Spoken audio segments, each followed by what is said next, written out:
अभी जो लोग नारे लगाते थे उनको कहना चाहता हूं, नारे लगाने की जगह चंद्रयान को आगे बढ़ाया होता तो आज नारे लगाने की बारी नहीं आती। आपका भी नंबर कि आजकल गहलोत साहब लाल डायरी से बहुत डर रहे हैं। क्यों डर रहे हैं भला, जरा बताओ तो राजस्थान वालों। डायरी का आगे का कलर लाल है, अंदर काले कारनामे छिपे। और मैं गहलोत साहब को कहने आया हूं, एक चंद लोग बेचकर नारे लगाने से कुछ नहीं होता। जरा भी शर्म बची है तो लाल डायरी के मुद्दे पर इस्तीफा देकर चुनाव के मैदान में आइए, हो जाए दो दो हाथ। आप लोगों की आवाज को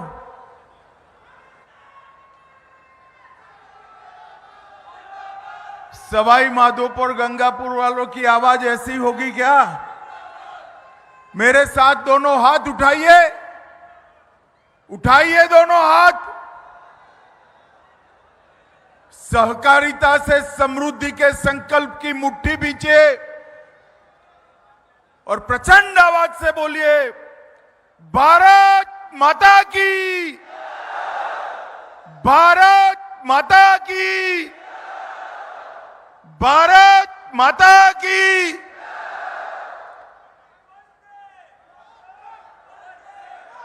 मंच पर उपस्थित लोकसभा के अध्यक्ष और राजस्थान के ही धरतीपुत्र श्रीमान ओम बिरला जी, इफ्को के चेयरमैन श्रीमान दिलीप सांघानी जी, राजस्थान में प्रतिपक्ष के नेता श्रीमान राजेंद्र सिंह राठौड़ जी, हमारे तीनों संसद सदस्य, जरा खड़े हो जाइए भाई, खड़े होकर राम राम करो सबको। तीनों संसद सदस्य, हमारे वरिष्ठ नेता मीणा जी, किरोड़ी लाल जी खड़े हो जाइए, किरोड़ी लाल जी, इफ्को के एमडी हमारे अवस्थी जी, मंच पर उपस्थित सारे कोऑपरेटिव लीडर और इस क्षेत्र से आए हुए प्यारे भाइयों बहनों माताओं, आप सभी को मेरा नमस्कार और आप सभी का आज इस सहकारिता सम्मेलन में मैं हृदय से स्वागत करता हूं। सबसे पहले एक केसरिया भूमि पर मैं आप सभी को नमन कर कर मेरी बात की शुरुआत करना चाहता हूं। यहां के धुंधेश्वर महादेव, माधव गोविंद मंदिर और बालाजी को प्रणाम कर कर मेरी बात की शुरुआत करना चाहता हूं। मित्रों, आज मैं यहां आया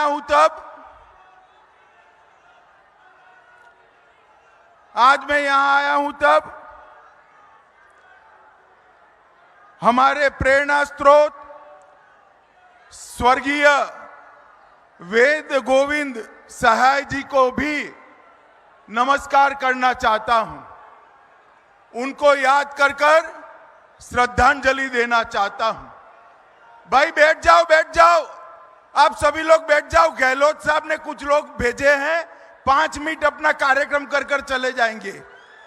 जोर से बोलो, भारत माता की, भारत माता की। मित्रों, आज मैं यहां आया तब सारे लोग बैठ जाइए भाई, उनकी ओर मत दिखिए, बैठ जाओ सारे लोग। सारे किसान भाइयों को मेरा निवेदन है, बैठ जाइए। 2-4 जने हैं, निकल जाएंगे थक कर, उनको नारे लगाने दीजिए। कोई वहां नहीं जाएगा भाई, कोई वहां न जाए। माताओं, भाइयों, बहनों, आज मैं सहकार से समृद्धि के नारे को सार्थक करने वाले किसान सम्मेलन में आया हूं। मैं सबसे पहले 75 साल से देश के किसान जिस चीज की मांग कर रहे थे कि एक सहकारिता मंत्रालय अलग हो, मोदी जी ने 75 साल की किसानों की मांग को पूरा कर अलग सहकारिता मंत्रालय बनाया है। मैं आप सभी को निवेदन करता हूं, जोर से ताली बजाकर मोदी जी के इस फैसले का स्वागत करिए। मोदी जी जब से प्रधानमंत्री बने हैं, ढेर सारे ऐसे काम जो देश में कभी नहीं हुए वो मोदी जी कर रहे हैं।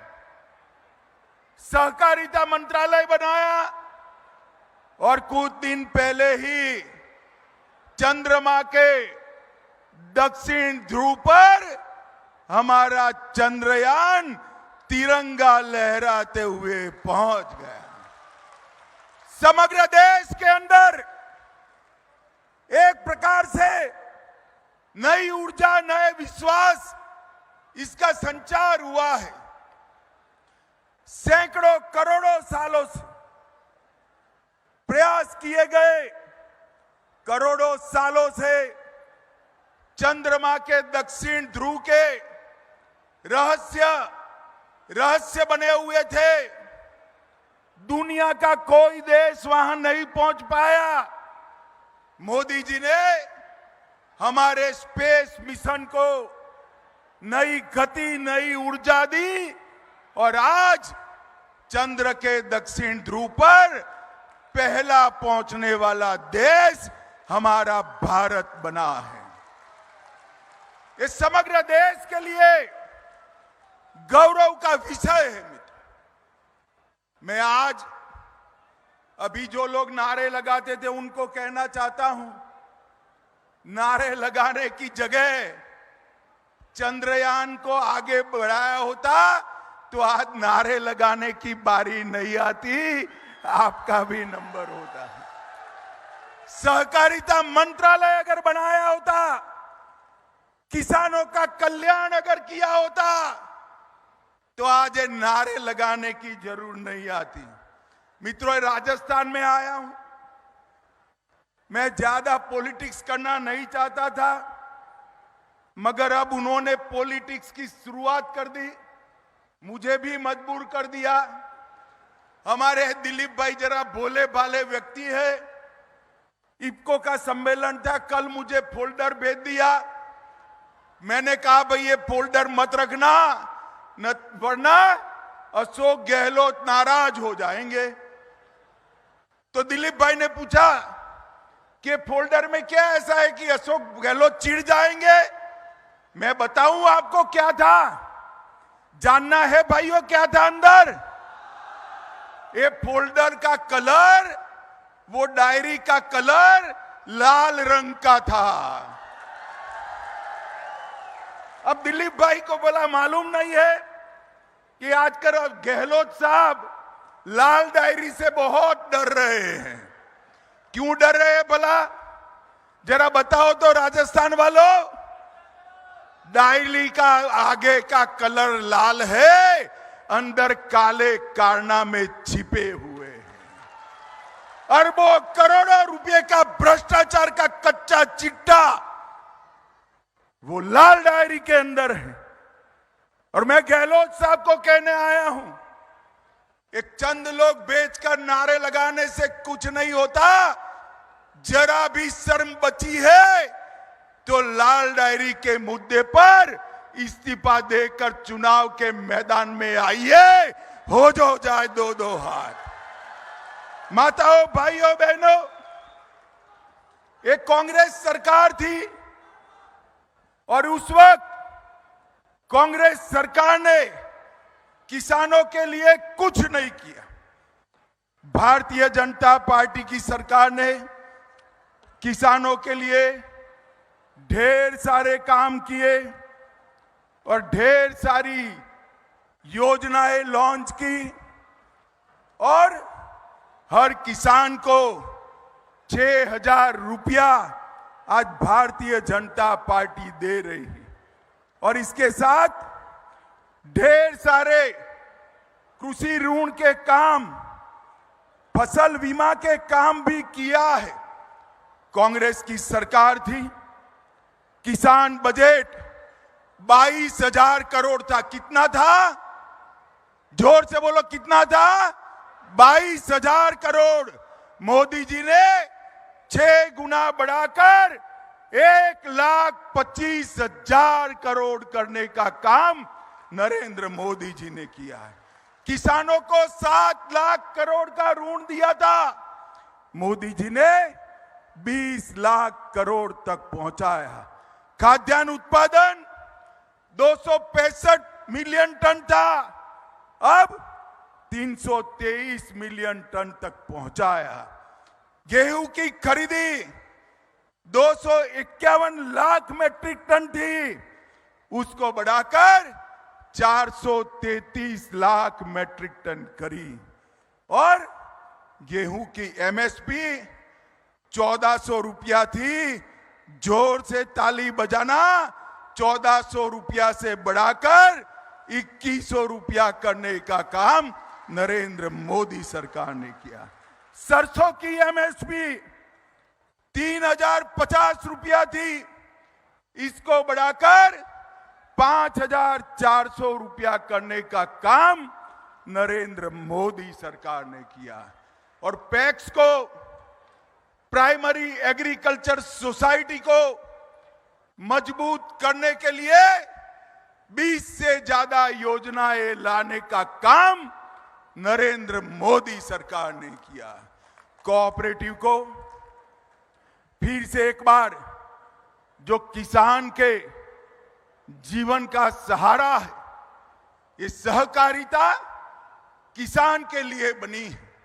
आज इफको 3500 से ज्यादा सोसाइटियों के माध्यम से सहकारिता का उद्धार कर रही है।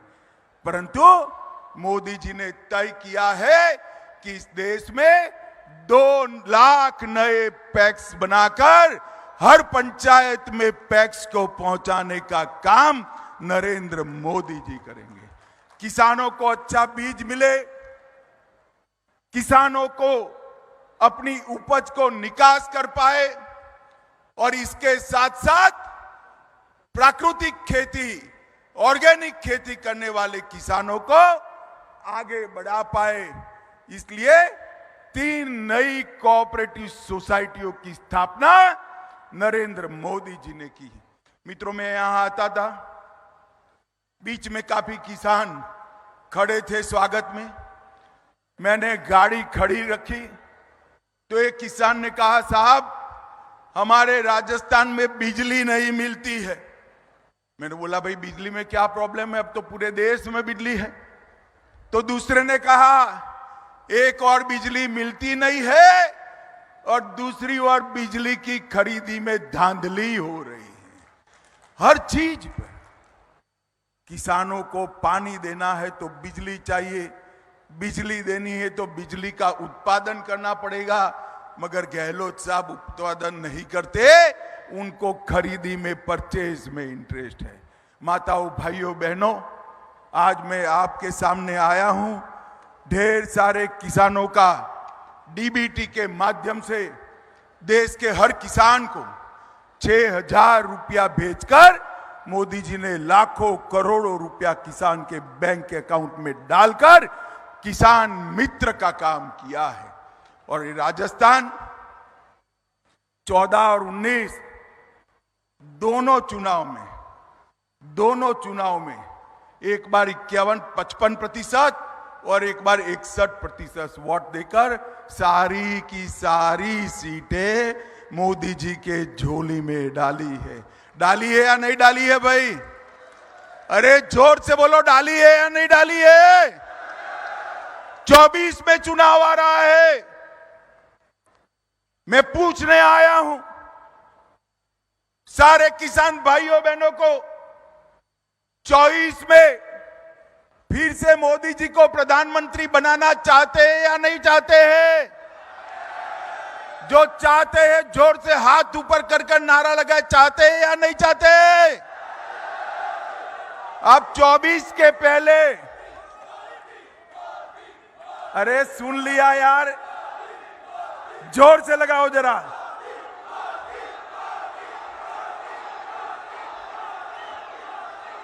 मित्रों, आपने कह दिया 24 में फिर से सबकी सब सीटें भाजपा को देंगे, मगर 24 के पहले 23 का चुनाव आ रहा है।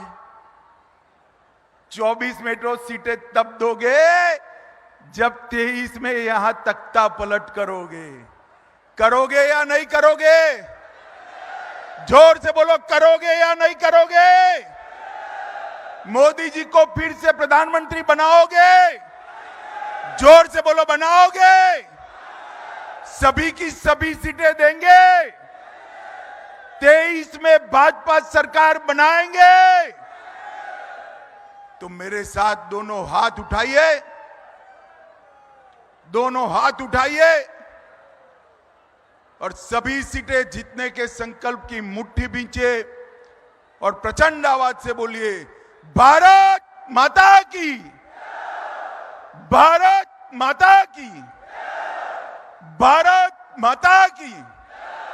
अंत में मैं एक बात कहता हूं, घर में कोई भी डायरी हो उसका कलर लाल मत रखना, गहलोत जी नाराज हो जाएंगे।